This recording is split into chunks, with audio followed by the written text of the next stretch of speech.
like to hear about, who they would like to talk to. And we scheduled to have these people who you feel would be beneficial for you and to be able to support you during this time. And it speaks in general for those who don't know, who don't follow us, and it speaks for special needs persons is a right-based organization where we focus on championing for inclusion of neurodevelopmental disabilities. So we focus from autism to cerebral palsy to Down syndrome. We have a few of rare diseases. So we champion so that our rights are heard. There is inclusion in all platforms on top of all the programs that we have. For all those who have followed us on NeuroDigest on Science TV, this is more like the new way of doing NeuroDigest, but a bit more inclusive, allowing you to take part in the discussions and help you generally, because we don't want it to just be someone comes, talks, and that's it. We want it to be part of it. We want to be able to help you at your point of need. That means like one-on-one. So today we're very excited. We have the very first BCBA in Kenya. I'm not sure if it's across Africa, but I know in Kenya she is the first. That is Pooja, who will be talking to us about behavior and how best we can manage this. I know we all are going through different new behaviors or old behaviors cropping up, and you're wondering, how do I deal with this on top of everything else? So Pooja, I would like to give you the floor so that you can take over and enlighten us and let us know how best we can handle this and how to move forward. So Pooja, the floor is yours.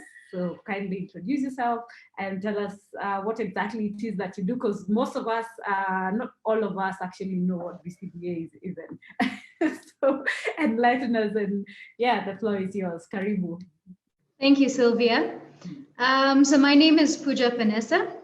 I'm a board certified behavior analyst, which means my main area is studying behavior, changing behavior, and everything that entails. So I have a presentation lined up, which I'll also discuss what exactly behavior is and what applied behavior analysis entails.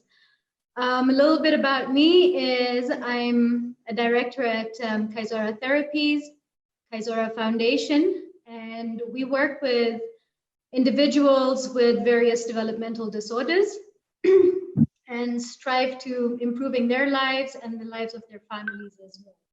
So we have a center based in Karen, and that's where we run all of this from in Kenya. Okay, let me start with screen sharing then. And I'll just get started on that straight away. Can you all see my screen? Yes. Okay, fantastic. So like I mentioned, I'm going to start with just talking about what behavior is, because I think a lot of people think, when they think about behavior, they think about negative things that are not going well. However, behavior is anything that can be measured or observed.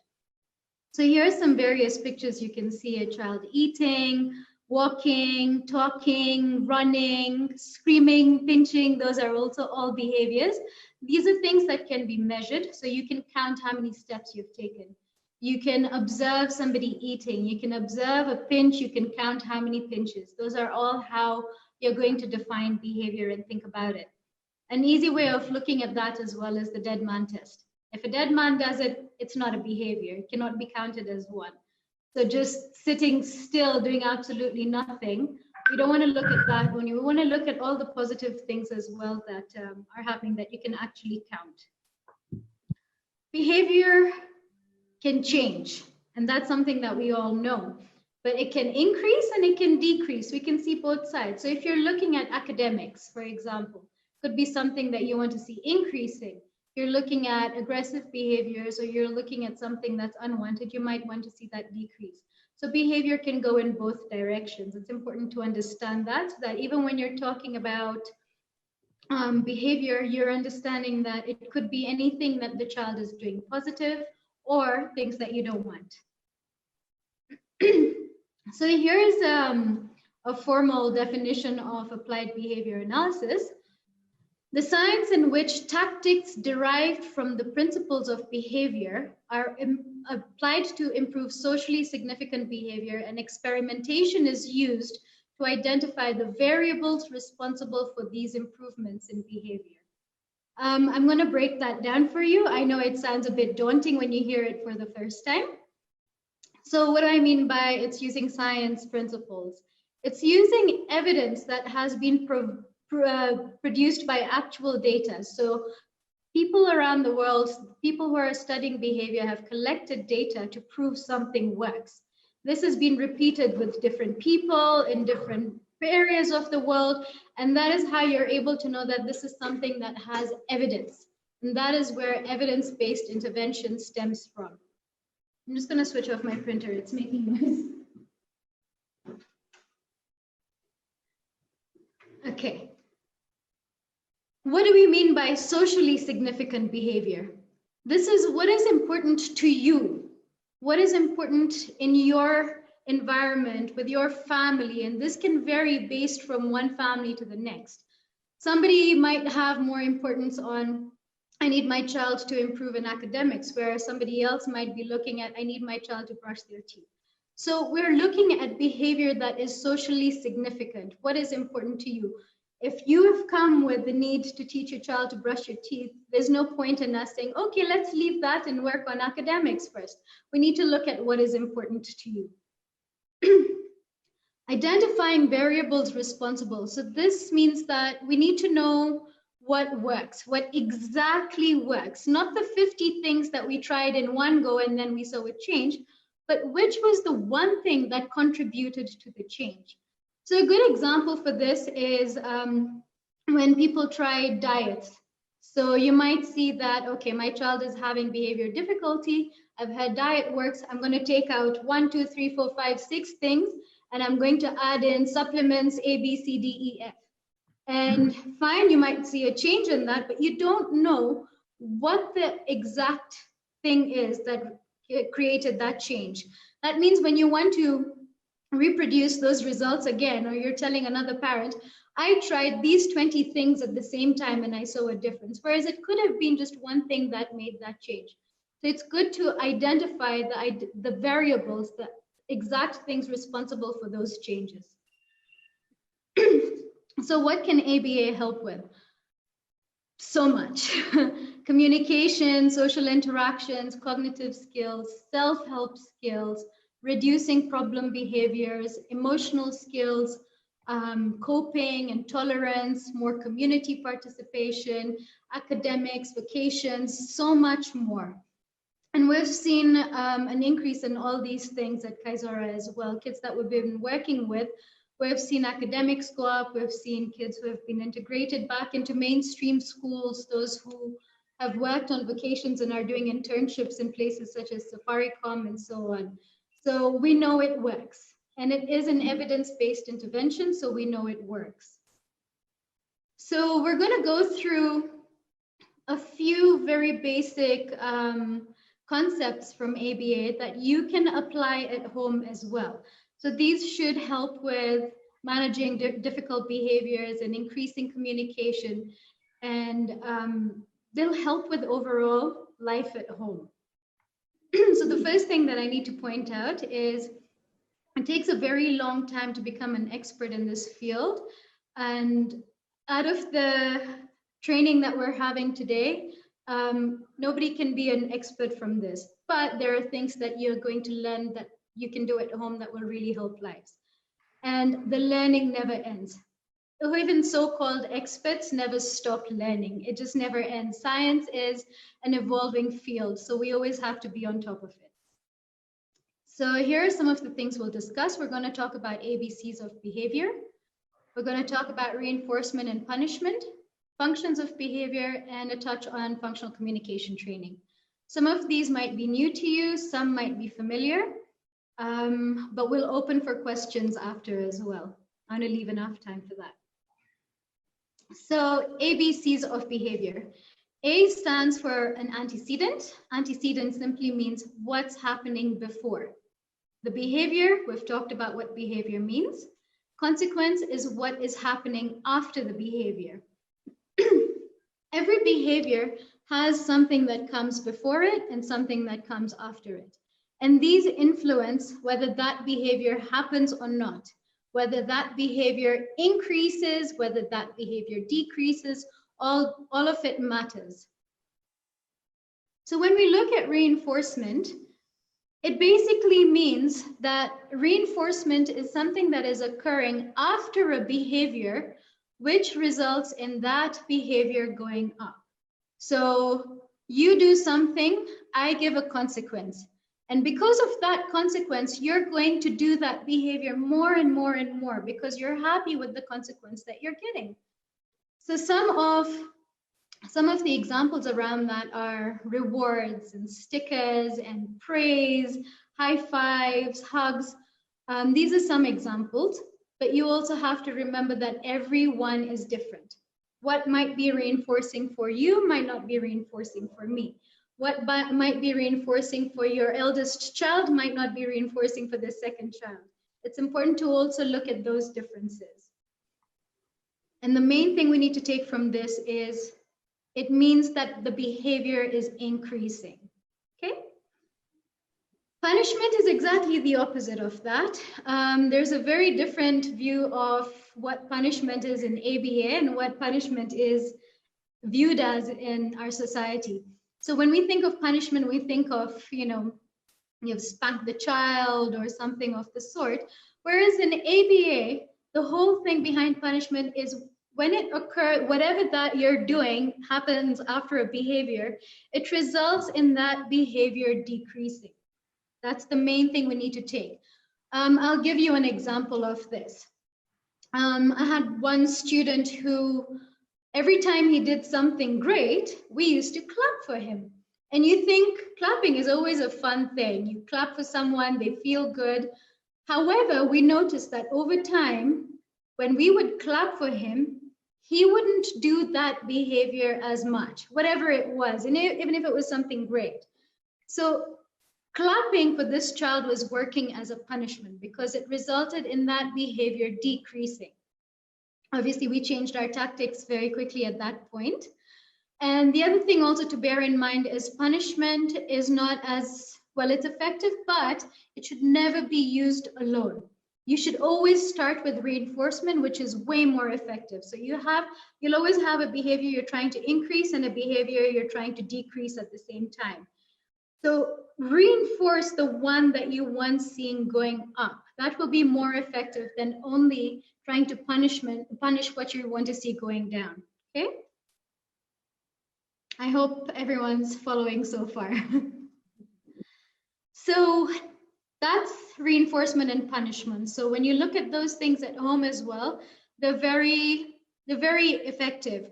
We've grown up in a society whereby we're very used to being reprimanded or told off or shouted at or punished when we do something that is not good. Yet when we're doing things that are good, especially while we were growing up, you see silence. I mean, I went through the 844 system as well. If you're doing it well, that's good, keep going it. We don't want to touch it if it ain't broken. But if you mess up anywhere, you're going to get punished. So we need to flip that around. And we need to look at our kids and give them a lot of attention and praise and all kinds of reinforcement for things that they're actually doing well. Rather than paying attention on what they're not doing well, we want to really pay attention on what is going very well. So it's a bit of a mind shift, but it is very, very powerful. So looking at functions of behavior, whenever a child is doing something, there's always a reason behind what they're doing. There's a reason behind what we do, what we say. And so one of the things that I just want to point out as well in behavior analysis is we usually have to do an experimental functional analysis to confirm what the function of a behavior is. But we can always hypothesize what a function might be based on the ABCs. So we've talked about the ABCs of behavior. What happened before? What happened after? We can see the consequence can be reinforcing or it can be punishing, which means that C is going to contribute whether that B goes up or goes down, right? And if you need to figure out why something is happening, one of the best things is to just create a table in a book or somewhere and have A, B, see, and start tracking the behavior that you're concerned about. For example, if it is that the child is kicking someone, you might start looking at, okay, so we know the behavior is kicking. What happens before this child kicks someone and what happens after the child kicks someone? And just tracking that for a little while, you will find a trend. You will usually see a trend that forms, and you might not pick it up when you're just watching, but when you start writing these things down, you'll find a trend. And you'll also be able to track, is this behavior going up or is this behavior going down? So each kick can just be a number, and you can count them during a day as well, so that if you put an intervention into place, you need to be able to know, is it working or is it not working? Is the behavior going down or not? So the four main functions that you will come across are attention, escape or avoidance, wanting access of something, and what we call automatic reinforcement. And I'll go through all of these. So here are some examples. Mom has been busy at work all day, and she just comes home. Baby starts throwing things, starts crying, kicking a fuss. Mom leaves everything she's doing and she comes to hug the baby and sit with the baby. So here the child is obviously having these behaviors in order to get mom's attention. And the more mom is able to give attention for that specific behavior of the throwing and the crying, we're going to see that behavior increase as well over time. So again, consequence contributes to the behavior. This is an example of looking for attention. Attention can be looked at from your parents, from siblings, from peers, from the nanny, from the neighbors. The child could be looking for attention from anyone. So sometimes you need to identify what is going on in the environment. Second example, the teacher tells the child it's time to finish playing and go to class. The child runs away. So the teacher says, okay, you can continue playing. So this is a typical example of avoidance. The child is avoiding going to class. And you can see these behaviors occur when an activity is already going on, and that is escape. So when the child doesn't want to do something and they're trying to get out of it, whatever it is, brushing teeth, doing homework, that is escape. If they're doing those behaviors before it even starts, you need to be a bit more creative and understand what was coming next, because that is avoidance. Okay. Third example, sibling is playing with the piano. Child hits the sibling and snatches the piano, and child gets the piano. So this is an example of access, when a child wants access to something. Things that kids may want access to include toys, could include food items, could include hugs, activities, jumping outside on the trampoline, running away. Those are all different things that a child may try and obtain access to. Okay? And the fourth one, which is what we were calling automatic reinforcement, is, here's an example. Child has nothing to do, regardless of who is around at that time. So the child starts spinning. Regardless of what's happening before or after, the child continues spinning.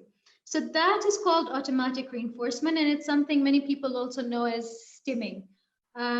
Children on the autism spectrum enjoy that a lot, because the whole thing behind automatic reinforcement is the movement, the activity itself is reinforcing, which is more difficult to handle. Because if you look at attention, you look at escape, and you look at access, all these three involve the presence of another person. So attention comes from another person. Escape, they're running away, it involves you trying to get them, or them running away from you, or something you are trying to present. Access as well, it's something they're trying to get from you. So those three involve somebody else's, which means it's easier to influence those behaviors, because you can change the way you are around it. Whereas with stimming, or with the automatic reinforcement, It's more difficult because it is intrinsically reinforcing. I do it and it feels good. It's like when you get an itch and you scratch it, it feels good, regardless of whether there's somebody else around or not. So interventions based on these functions, I want to give you some ideas on what you can do. So when you see a behavior emerging at home, the first thing you're going to do is track what is happening. What's the ABC of the behavior? What's happening before the behavior, after the behavior? How many times is it happening? Who is it happening around? What time is it happening? You're going to look at all those aspects. And when you look at those, you're going to be able to see, oh, it's happening because he wants attention from so-and-so, or she's trying to get access to this item, or whatever the function is out of the 4 that we have already discussed. What do you do then? So for attention, we want to do a few things. One of them is try and give the child attention before the behavior even has an opportunity to occur. An example is if you know you've been away all day and your child does act up when you come home, the first thing you're going to do is give that attention. If you are at home and you have a busy schedule, you might just ingrain it and even put a reminder on your watch or on your phone or something that every 15 or 20 minutes, you can see how long it takes for the child to have that behavior. And before that behavior occurs, you can plan that I am going to leave what I'm doing and give them a minute of attention, just so that they remain happy with that. And you don't have to wait for the behavior occur for them to get your attention inappropriately. The other thing is to teach them how to ask for your attention appropriately. So teach them, hey, if you need me, please just call me. You don't have to cry. You can call me whenever you need me and I will come. If they're non-vocal, you can tell them, come and tap me on my shoulder and I will turn and listen to you. I will see what you have to show me, what you have to say, and you have to make sure that you also follow through with that. The first few times, especially that they put any kind of attempt to get your attention appropriately, you need to reinforce that by giving them your attention. Sometimes it's not always easy, but again, you want to make that behavior grow. The consequence you give to a behavior will make that behavior grow. It's like food. The C is the food for the bee. So you want to make sure those things are happening. In the case of escape and avoidance, talk to them about what is expected before. A lot of our kids understand way more than we think that they do. They listen to us when we're having conversations in the room about different things. They understand a lot more than we can even imagine. Even if they're nonverbal, they're not yet speaking words, but they're taking a lot in. So talk to them. This is what we're going to do. This is what I expect you to do as well. If we're going to a new place, I would like for you to give so-and-so a high five. Give all those things ahead of time. And also teach them how to ask for a break. It's very important. You can use sign language. You can use picture cards. There's so many ways to teach a child to communicate. Communication is extremely important. So working on those kind of aspects of communication so that they understand if I'm not happy in a situation, I can ask for a break. And again, the first few times that they ask for a break or they complete something that was expected and they did not try and escape or avoid it, you must give them reinforcement for that so that we can see that behavior increase. If it's academic tasks, you might want to identify why they're avoiding or escaping. Is it that you're giving too much work in one go, so it becomes overwhelming? Is it that it's too difficult and they haven't learned the prerequisite skills, so you need to work on that first? Okay. For access, this is the best place to teach communication. Get them to ask for what they want. It's as simple as that. Whether you provide pictures so that they can give you a picture to express what it is they want. You teach them signs. So if they want the ball, they can come and do the sign for you and you can give them the ball. And if they're working on speech, you might even start with just sounds. So if they want, I don't know, milk, and they're going to the fridge and they want to cry because they want something from there, you can even teach them something as small as And then from there, once they get that, you can increase the sound slowly so that they're able to eventually say milk. If they're trying to go outside and the door is locked and they're crying over there, you can teach them open. So and when they want access to something, that's where you get the most motivation. And that's where you'll really get opportunities to get speech in. When a child initially communicates, the first communication a child has, the crying, it's always for access to something. I need milk, I'm hungry, I need this, I need that. So when you look at functions of language as well, the first reason that any child communicates is because they want something. So this is the best place to start teaching speech. And then the other way that you can give them access to things is you let them earn what they want by completing less preferred tasks. So, okay, I know you really want the iPad. I have 2 sums that you need to finish, and I will give you the iPad. So having that first, finish this, then you get this. Even if it's something like brushing your teeth, sitting on the potty, anything of the sort, you can always have the items that they want as the consequence for completing a behavior that they did not want so much. Automatic, as I mentioned, it's a more difficult to intervene as it's reinforced by the action itself. The first thing we want to look at is what sense is this child trying to stimulate, and find a socially acceptable way for them to get the same stimulation, or a safe way for them to get the same stimulation. An example is kids who like putting things in their mouth or chewing soil or you know, that's the sensory, this stimulation that they're looking for. We know it's oral, it's something that's going on inside. So you could try things like chewy toys, chewing gum even. Chewing gum is a socially acceptable behavior for the most part, rather than chewing soil or chewing your clothes. So that's something that I've also seen work very well in the past.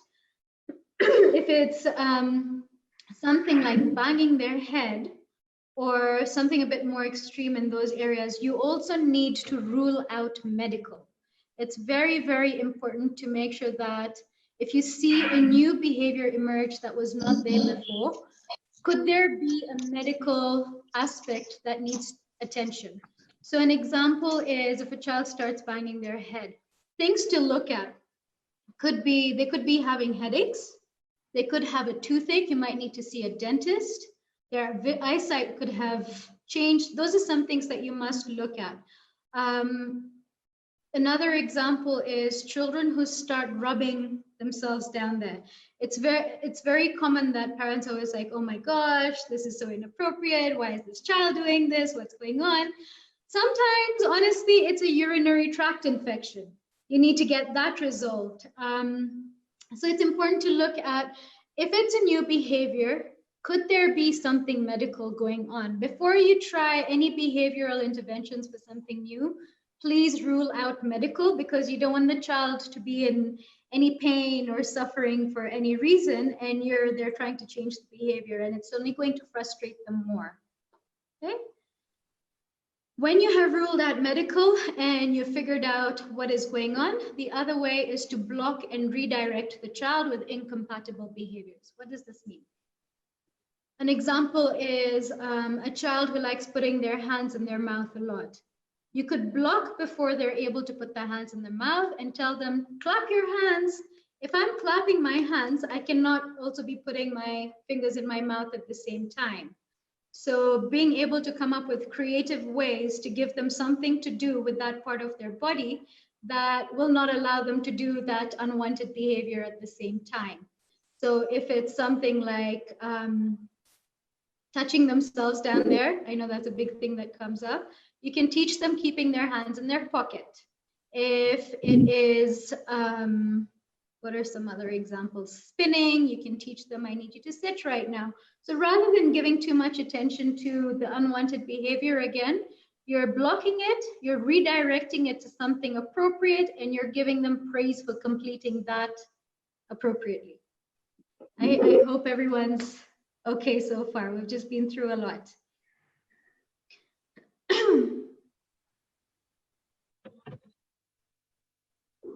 So we're looking at functional communication training. one of the things I need to point out as well is if you look at communication and problem behavior, you'll see it's like a seesaw. When communication is very low, you'll see problem behavior will be quite high.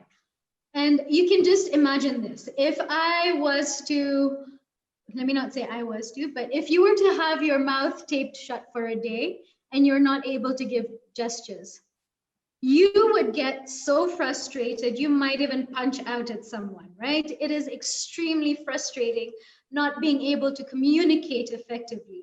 We communicate from the minute we wake up to the minute that we go to bed, whether it's on your phone, whether it's talking to people. It is human nature. And when you're unable to communicate effectively, that is going to give rise to problem behaviors. So if you want to see the problem behavior going down, you need to work on communication. And some of the examples on increasing communication we've been through, when you know that they want something, that's where the first communication begins. You start by teaching them how to request for things that they want, because it's when they want something and they cannot tell you and you're not understanding what they want that you're going to see that problem behavior come up. Okay? So how do we communicate? There's many ways. There's speech, obviously. There's sign language, as we can see Maitha doing as well, very, very proficiently. You can have pictures, you can have gestures, pointing at things. Those are all different ways that we can communicate. So don't restrict yourself to just speech. If speech is not working for a child at that moment, find a way that they can communicate and express what they want. Speech could come after that. I've already been through that. So what happens with problem behaviors then is you have the antecedent. You can see up here, I have the antecedent, the behavior, and the consequence. And what is in the antecedent is the motivation or the trigger for a certain behavior. The behavior is a means to obtaining a certain goal. So an example is, I'm thirsty and my goal is I need to get water. It's not accessible for me independently, so I'm going to do something. What are some things I can do? I can go and kick mom. Maybe she'll understand that I want water. I can ask for water. I can take 20 chairs and try and pile them up to reach the glass to get some water. There's so many things that can happen in that scenario. And whatever helps the child obtain the goal, that's the consequence, is what they will learn as this is the behavior I need to do to obtain that consequence. Something that now we've been through a few times, right? Excuse me.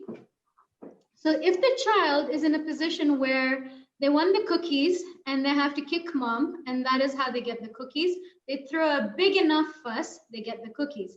Next time they want the cookies, they're going to come, they're going to throw the fuss. You don't get it straight away, they might try and add in a little bit of creativity and maybe pull hair at this point. And what happens is you see this inappropriate behavior increasing, because if they're not using appropriate behavior to reach their goal, they're using inappropriate behavior, yet they are getting their goal. That is going to, again, keep on increasing. So they're going to keep learning that this is what I need to do to achieve what I want. So to change that, that needs to be cut off entirely. If a child is doing an inappropriate behavior to achieve something and you keep giving them that, what goal it is that they want, that behavior will keep increasing. So that needs to stop completely, and you need to start teaching them what is the appropriate way of achieving that goal.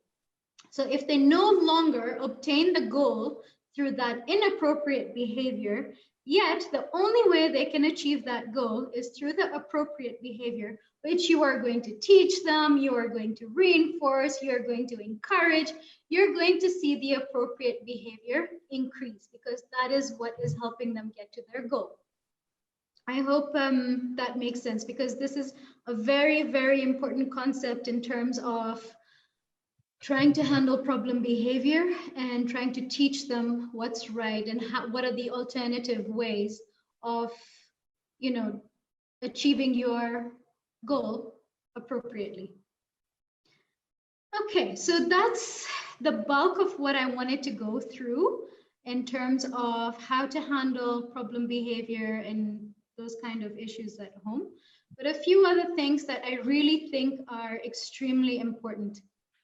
And one is routine.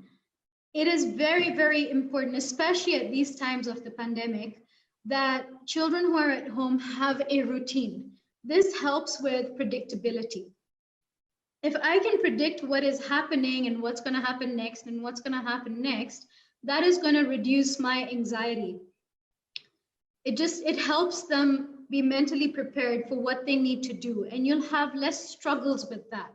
So you could have a visual schedule or a written schedule or a picture schedule that is able to show them, you're going to wake up in the morning, you're going to brush your teeth, then we're going to have breakfast, then we have 30 minutes of tabletop activities, then you can go and play outside for a while, then you get your iPad for 20 minutes, and we have lunch, and so on. And you can repeat that. When you have consistency with that as well, they know it. They can know what's coming next, and it just helps. If you need extra help on top of that, you can use timers. You can download numerous apps on your phone that have timers where they can see that this is how much time I have for this activity, this is how much time I have for this activity, and so on. And it also helps increase independence. When they know what is predicted, so if they know that this is the time I brush my teeth, and even before mom tells me, I know that when I finish this at this time, I'm going to go brush my teeth. And especially kids on the spectrum, they're very, very good with routine and that predictability. It just helps calm them, and they learn a lot more efficiently as well. You can use social stories, especially for new things, for difficult situations, preparing them for the unknown, for any kind of things that are out of routine now. Social stories are, they're short stories that can come as writing, in pictures, as videos. There's numerous as well on YouTube that you can access. Examples are if a child is getting angry quickly. And this isn't only for kids with developmental disorders. It works great even with typically developing kids. And it just helps understand what's happening. It's great for social skills as well. So if they're trying to play on a playground and they don't know how to approach the situation, so you find a lot of kids go and they'll push another child. And really what they're trying to do is join in a game, but they just don't know how. So you could teach them, when I feel like playing with other children, I can go and tap them on the shoulder and I can ask them, can I play with you? And they may say yes, in which case I can join. If they say no, it's okay. I can go another time or find somebody else to play with. That's an example of a social story. Yeah, so anything that you're struggling with, you could find numerous resources on social stories online. And then the other thing also that goes along with that is just talking to your child. Like we mentioned before, they understand a lot more than we think. So talking them through what is happening, what needs to go on, like the whole thing with coronavirus as well.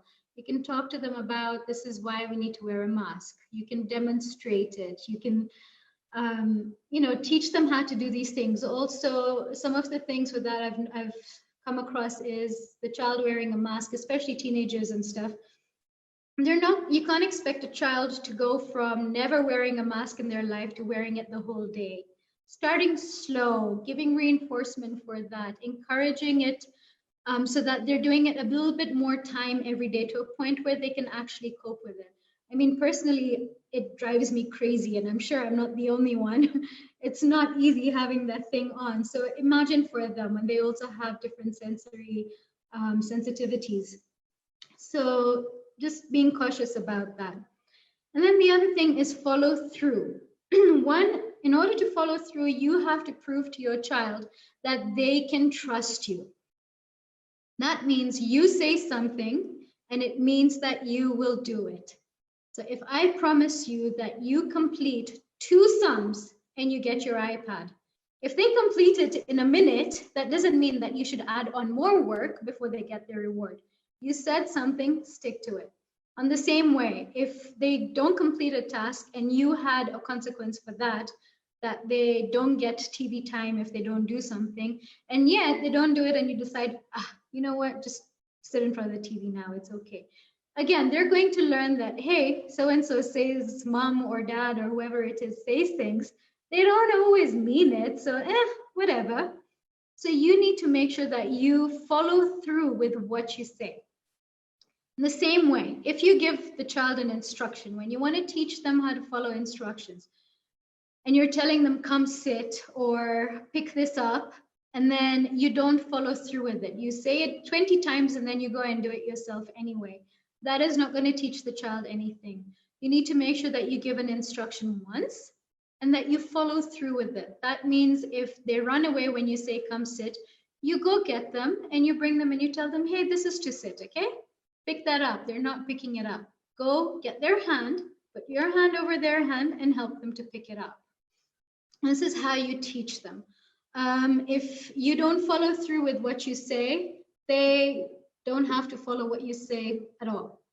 Okay, those are things that are really, really important as well. It teaches instructional control, which helps them learn so many other things. Some of the basic things that children need to learn are following instructions, matching, imitation is very important. Once they have those skills, you can teach them many, many more skills through that. Okay, I've thrown a lot of information at you guys. I hope it all made sense. To wrap up, understand that behavior is communication. When a child does something, usually there's a means to it. There's a function to it, and you need to understand what the function is and what they're trying to say, and you can help them express that appropriately. You can hypothesize why something is happening by tracking the ABCs, which you now know about. Based on why a behavior, you think a behavior is happening, you can put in a basic intervention to help reduce or increase it. So if it's something unwanted, you're going to reduce it. Something you want to see happening more, an example is sitting on the potty, you know how to increase it now. You're going to use reinforcement-based procedures for what you want to see increase. Communication is the root of many problem behaviors. You can look for opportunities to increase communication as an alternative to unwanted behaviors. And that wraps up the presentation so that we can move on to some more questions and answers. I hope you all enjoyed that and that there's no one sleeping out there. Thank you very much, Pooja. Yes, it was a lot to take in, but at the same time, very eye-opening. Personally, it made, the more you spoke, the more I could actually picture what we go through in the house, what it means, and why some behaviors actually crop up. So it has been quite helpful. And we have a few questions in the box. So I will start with the first one, which, just give me 1 second. So my son is doing a BA, the -VB. We introduced multiple verbal stimuli 3 months ago, but he's finding it difficult to discriminate between two stimuli. E.g., I hold up an apple and ask, what is this? He says apple. I ask, what do you do with it? He says eat. After several cycles, I ask, what do you do with it? He says apple. Could you please suggest a strategy that can help him discriminate verbal stimuli? Okay, so what you're describing, that he knows the answers, he's able to say apple, and then he's become very accustomed that you ask, what is this? An apple. What do you do with it? You eat it. So when you've done that so many times, it has become quite rote. So now when you ask, what do I do with this? And you've started in a different way, he's now saying apple, because that's usually the first answer. It's like when you teach children head, shoulders, knees, and toes, and you keep teaching them, and then you ask them, where are your knees? And they'll always start with the head, because that's just how the routine that they have formed. They've formed a behavior chain on how those responses happen. So it's important to keep mixing things up. So when you want to break that now, you're going to start by just giving him the answer. This is an apple. I eat it. What do I do with it? So you're going to prompt E. Before he can even say apple, you're giving him the first sound E. So you're breaking that response chain and not letting him go into the first answer to keep that routine going again and again. And it will take a few trials before you break that, and then you're able to mix things up. And be cautious as well as you go along. Teach one thing, teach the second thing, mix them up. Teach the third thing, mix it up. Teach the fourth thing, mix them all up, so that they're able to learn how to listen to what the exact instruction is and answer that, rather than learning a behavior of, this is the answer I give first, then second, then third, depending on what, regardless of what is asked. I hope that helps. Yes, that does. And I think it's just the same way we said about routine. So if this starts automatically, I know my answers are going to be A, B, C, D. All right, then we have another one. My son is 5 years and he's hyper and an autistic boy. My question is, does wheat gluten foods trigger the condition? I love that question because it's something that I get asked, I think, every single time I've done a presentation. And it's such an important thing. I actually need to draw diagrams for you to explain that the best that I can. So this is the whole world. Excuse my lack of artistic talent. That is the whole world. And we have all the people in the world there, okay? Some of those people have allergies to eggs. Okay. Some of those people have allergies to gluten. Okay. Some of those people have allergies to pollen. They get hay fever. Some of those people have allergies to milk or casein. Some of those people have allergies. You get what I'm getting at, right? Mm-hmm. We are a very diverse human population, and everyone is unique and everyone is different. Now, within this world, we have same people who are on the autism spectrum. Okay? And some of them will have allergies to milk, some to eggs, some to gluten, some to pollen, some to whatever this allergen is, some to whatever this allergen is, and some will have no allergies at all.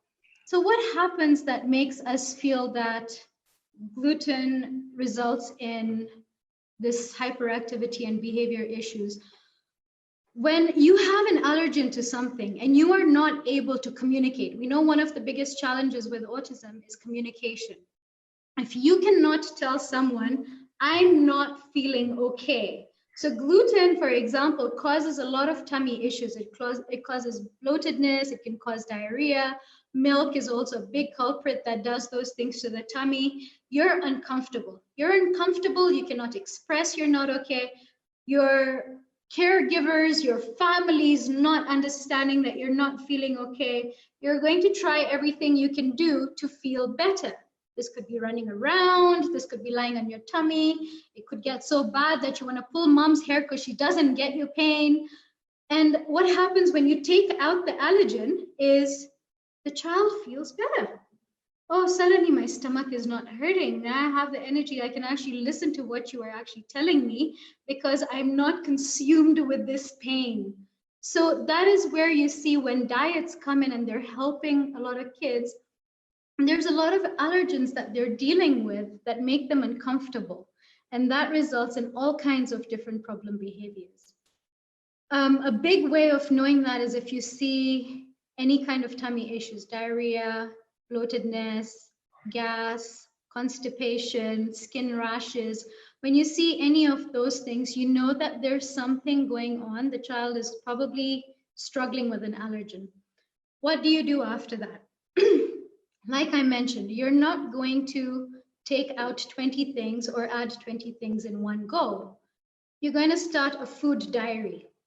In the food diary, you will have the date, what the child has been eating, and what the behaviors have been like. And you're going to track. Remove one thing at a time. Do this in a scientific way. You remove one thing at a time, observe for a week. Or if you're looking at adding in supplements or adding in something new, medication, anything, medication, if it's for a medical reason, please don't hesitate. But for other things, you add in one at a time and observe for a week. So you'll always add and remove one at a time while observing. And what that helps is you will identify what the culprit is. So you're not going to start like the example I gave in the beginning by removing 20 things and adding 20 things. Then every time you want to see a change, you have to make all these drastic changes, one at a time, and you'll be able to observe. So going back to the question, he's hyper, he's 5 years old. It is not necessary that it is gluten or wheat that is triggering the condition, but if he's also having other issues like maybe tummy issues or something that you can see, then you might try the diet by adding or removing one thing at a time, observe. You also don't want to restrict the child so much. There's once I had a consultation with a parent who had been told to remove, there was gluten, there was wheat, there was gluten, casein, eggs, soya, and then a whole bunch of fruits as well and vegetables as well. And when this parent came to see me, this child was on the verge of malnutrition. That is not worth it. Yeah, you also need to be very cautious that you're giving the child a healthy, fresh, balanced diet. What is good for all of us? Healthy, fresh fruits, fresh vegetables, protein, carbohydrates, these are all important. What is not good for any one of us? Sugars, artificial colors, artificial flavorings, shelf food, those things are not good for anybody. And if you can follow that, so long as the child doesn't have any specific allergies, it is the best thing. Okay. Great. Is there anyone else with a question? Because I'm not seeing any as at now. What's your take on stimming, like hand flapping excessively? So to answer that, stimming again is an automatically reinforced behavior. So I'm doing this because it feels good. However, if the child can be occupied, their hands are busy, you're giving them things to do, you should be able to see that going down. And another thing with stimming is, I want to mention that we all do it. We all have certain stims that we do to a certain extent. Some people might have a habit of clicking on their pen when they're working. Some people might tap their foot. We all have something or the other, but it's not that bad that it is interfering with our daily living. When it gets to a point of interfering with our daily living is where we feel that it needs intervention. So think about that with your kids as well. If they're hand flapping or something just when they're idle and they have nothing to do, but otherwise it doesn't really interfere with their life, is it that bad? Do you really, you can always, again, socially significant behavior. So what is important to you as well? Look into all those things. If you do feel it is something that needs intervention, then you can look at what we were discussing, the blocking and redirecting, giving incompatible behavior. So if he's flapping his hand, maybe teaching him to clap his hands so that it's kind of a distraction and you move on to something else. Those are some of the things that you can do. Okay, I'll ask, when it comes to the sensory side of it, like the biting of clothes and chewing like on plastic and stuff like that, and drooling, what sort of intervention would you advise for us as caregivers? So it usually goes case by case. We need to understand what exactly is going on. For drooling, for example, we've worked very closely with our speech therapist, our other director of Kaisara Brooke. She does a lot of this as well. So there's a lot of oral stimulation, then there's a lot of speech therapy that's involved in reducing drooling, and a lot of occupational therapy as well when it comes to those kind of sensory issues. So first thing is, obviously you need to rule out medical. If it's something that's starting all of a sudden, maybe look if there's a tooth that's not okay, anything that they need checked first. When you can rule that out, you can go into those kind of interventions. So there's oral stimulation, there's sensory integration, which the occupational therapists are the ones who look at a lot. And then there's also the behavioral aspect where you can block and redirect and provide a lot of incompatible behavior so that the behavior can reduce. When it can reduce to a point that it is not interfering with daily activities, I would say you've done well there. Okay. And when we're introducing like the chewies, how would you systematically do that so that they understand the essence if we're using it as a replacement of like chewing on other items? What would be the best way to, the way you're saying, if they're flapping their hands, you digress and make them do something else. So how would be the best way of doing that? So Considering age, because it's not a young one. So we talk about 10 years old. So of course it's a bit difficult to introduce. yeah, so again, first you need to understand what kind of sensory stimulation is the child looking for. Is it that they're looking for an oral stimulation? Is it that they want the feeling of biting on something? Is it the taste of whatever it is that they keep putting in their mouth? What exactly is the sensory aspect that they're looking for? Then you can substitute that. If it's something that they're looking to chew on, you might try and find a chewy that is able to satisfy that. And then you can introduce that gently. If you have it, you get those, like we have some that we sell which come around your neck like a necklace, so it's always accessible. And you can introduce that way. You can even rub it on their cheeks first so that they get a feel of it, and then they can taste it. And then again, you're going to reinforce that behavior. Hey, you put it in your mouth, good job. And also reinforce that you didn't chew your clothes today. That's amazing. You're going to give them that feedback as well, so they understand what they have done well and what needs to change. You can use social stories to talk to them about, this is a chewy, this is what it's for, it's going to help you feel nice, you can chew on it, and encourage it through that, because changes are always difficult. And the other thing is consistency. If you're going to start something and try it for a day, there's a very, very likelihood that it will not work.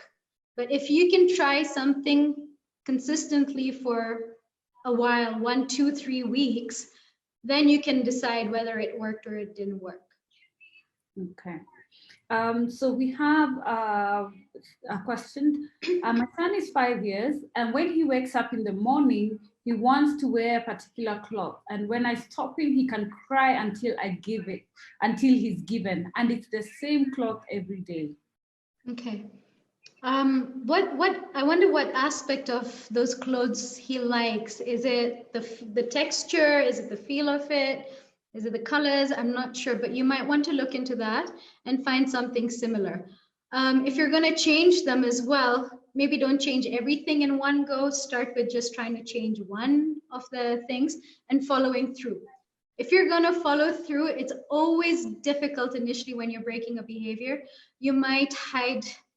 So for example, if it's specific trousers, specific socks, specific t-shirt, you might put a different t-shirt that's as similar as possible, but it's different from that one. And that's the only thing you're going to change.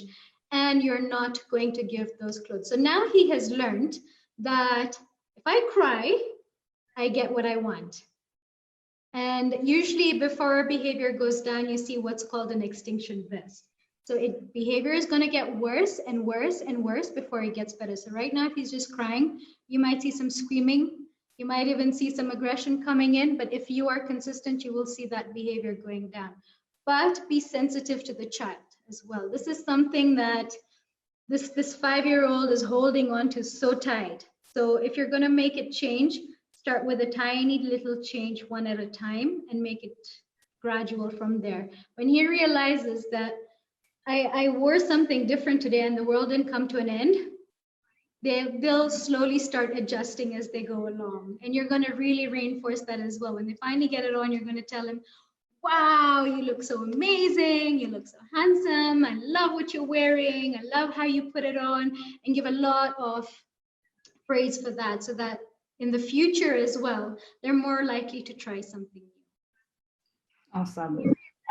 So we have another one. My son used to bite when he is irritated, and now he has moved to pressing his chin on us. How can I make him stop that? It is very painful when he does that and he's 4 years old. Yeah, I've heard this one before as well. So you need to look at the functions. So this is a typical example of, you need to start collecting ABC data. What is happening before he's pushing his chin on you? What's happening after he's pushing his chin on you? what do you think the function of the behavior might be? Is he doing it when he's not had attention for a while, so he comes and he pushes his chin and then you yell at him and that's his way of getting attention? Or is he doing it when you're bringing on activities that he doesn't enjoy, so he's trying to get out of it? Does he do it when he wants something and you're not giving it to him? So you need to figure out what the function of that behavior is and then put the intervention into place as we had discussed. Teach him, give him a way of communicating so that rather than hurting you, he can either ask for what he wants, ask for a break, get your attention appropriately, whatever it is that he's trying to, you can figure out the function to be. So this is one that requires a little bit of investigation. There's also no straight answer to that until you know why. Okay.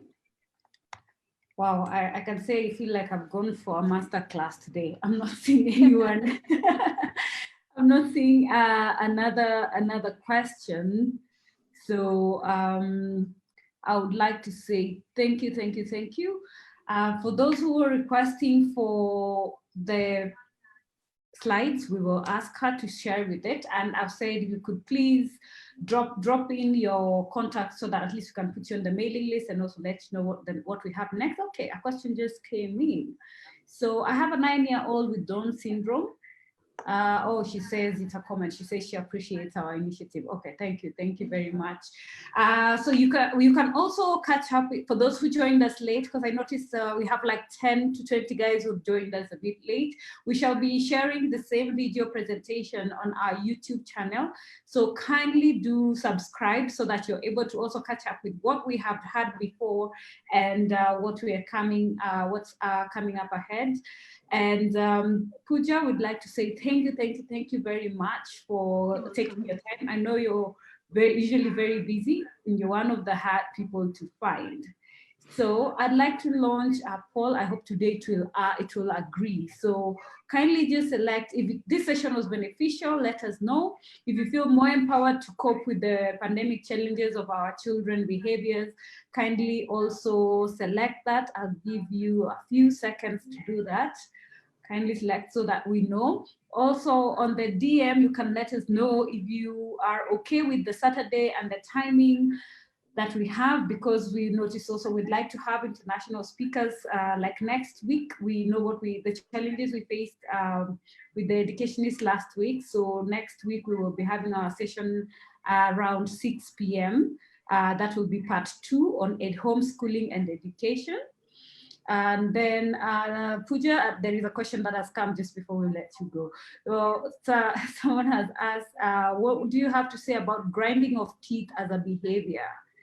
So that is one of the other questions that we have. I'll be closing the poll in another 1 minute. So kindly just share we see so that we can be able to see. So far, everyone has said it is beneficial, Pooja, so thank you very much. And yes, they all feel more empowered that they are by attending this session. All right, so we will be ending our poll, and that is our result. So 100% yes and 100% yes. So I believe at least we're doing something right, and we're glad for that you took your time to join us. So Pooja, over back to you. Kindly guide us on the grinding. Okay, so grinding of teeth, we need to figure out, number one, is it something medical? So is the child grinding their teeth because they're feeling pain? Is there a cavity? Is there something somewhere that needs to be addressed before you can look into something else? So first thing, I would recommend seeing a dentist if you haven't recently, to rule out anything medical. Once that has been done, you need to figure out what is the function of it. When is the child grinding their teeth the most?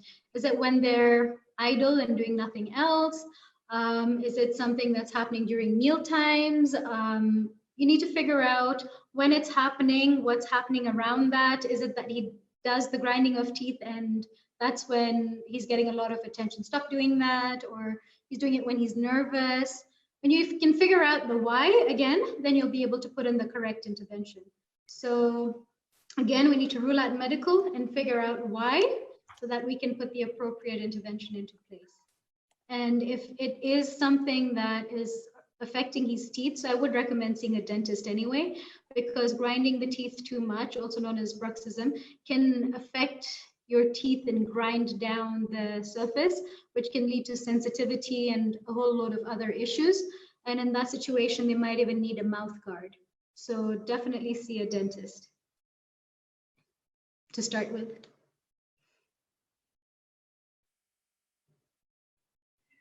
I can, if you want, I can share my contacts one last time so that everyone can just, in case you didn't get a chance to get them. Yes, kindly do share so that at least for those who'd like to, if you could, for the sake of those who joined us late, just go over again what ABA is and the ABCs, because I have noticed like we have majority of guys who joined halfway and there is a point you made a reference, and I'm sure there are people who are wondering what is ABC again. Yes, kindly. Okay, no problem. Let me get that up. Just give me 1 second.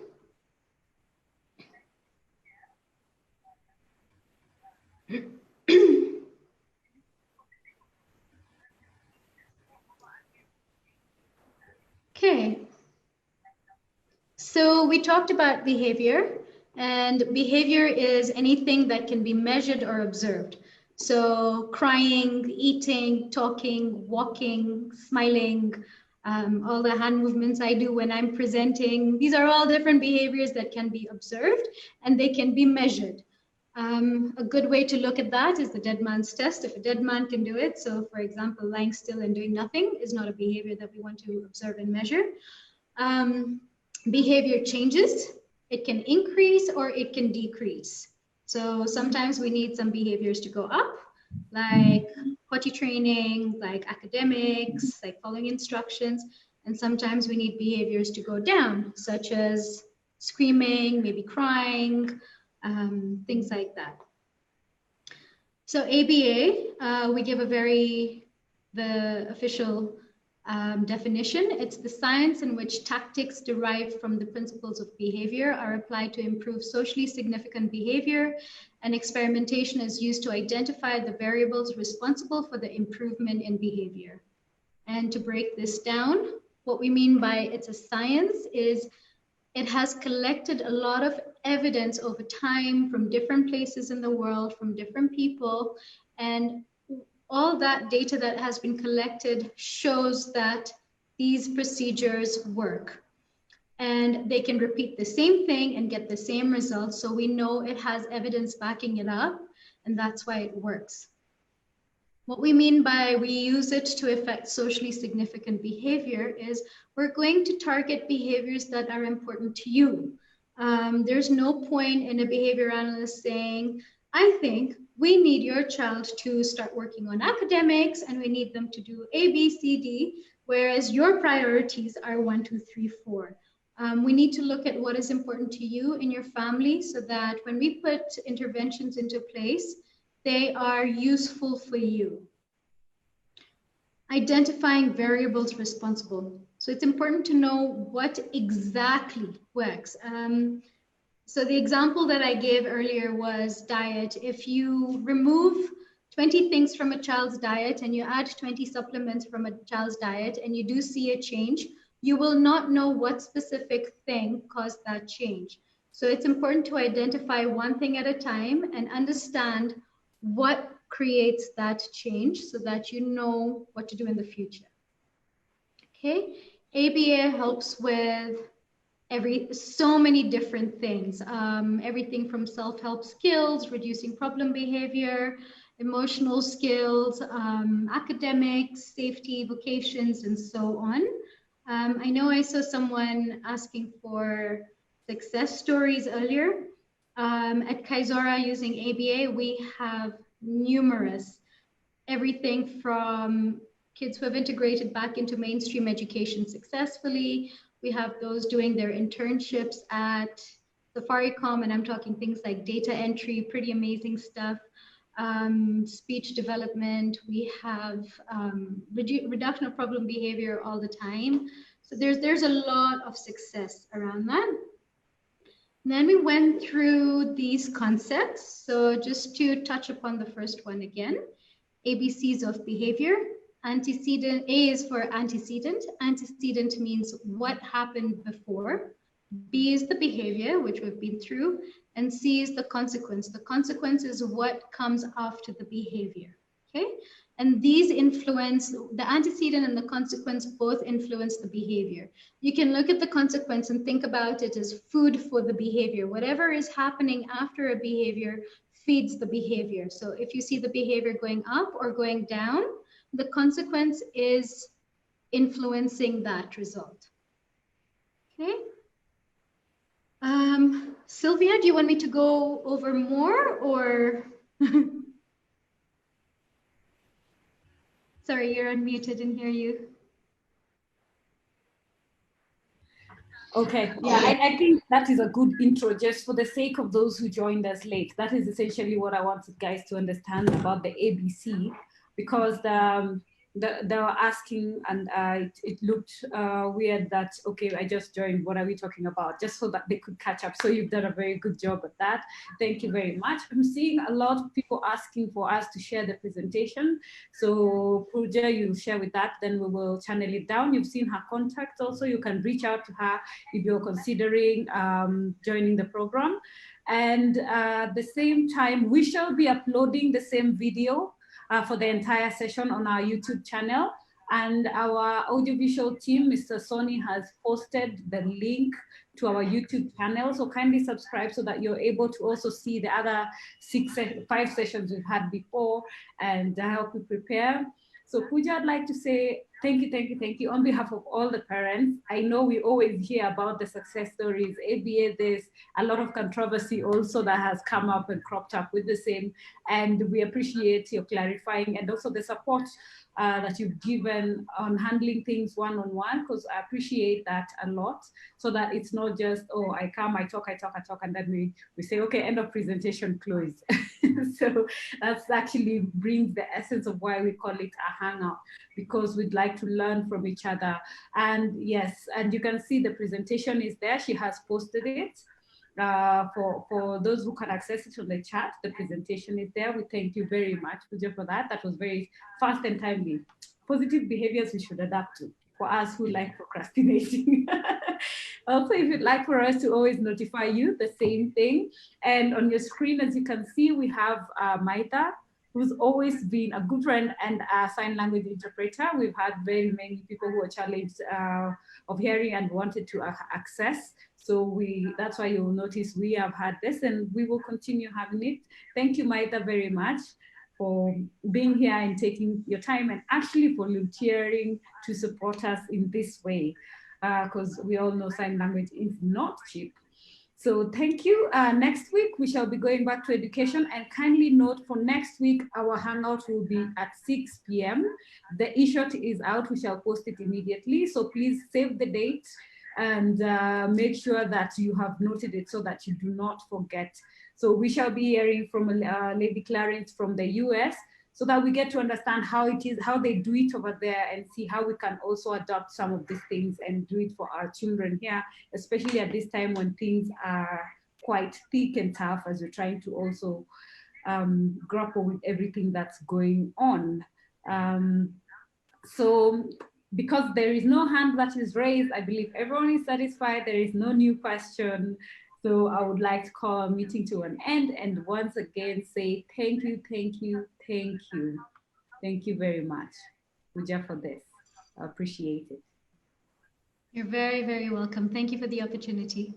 Okay, thank you. So we thank you everyone for taking your time to be here. I hope you learned and you benefited, and everything is sambamba. So say hi to your caregiver, to your children, and all the ones you're taking care of. And don't forget to follow us also on Twitter. We always have discussions going on during the week, and on Facebook, and also on Instagram. And for those who saw our activities this week, we still have 2 caregivers up who can benefit from sanitary towels for their youth. We are having 4 months supply, and also we have reusable sanitary towels for those who are comfortable with that. Kindly reach out. You can DM on any of our platforms, because we're here to support you however best we can. So have a fabulous weekend, and as always, my parting shot, don't forget to take care of yourself, because if you're not okay, your child will not be okay. So if you need to just sit back and relax, please do so. Don't feel guilty. At the end of the day, remember, they will feel our energy, positive or negative. And some of these behaviors will also start cropping up just because of that. So don't forget yourself in the equation, because you're the most important person in everything. All right? So have a fabulous weekend and pass our regards to your family. Thank you, Pooja, once again. And thank you, Maita, and the support team behind the scenes. We appreciate you very, very, very much. Thank you.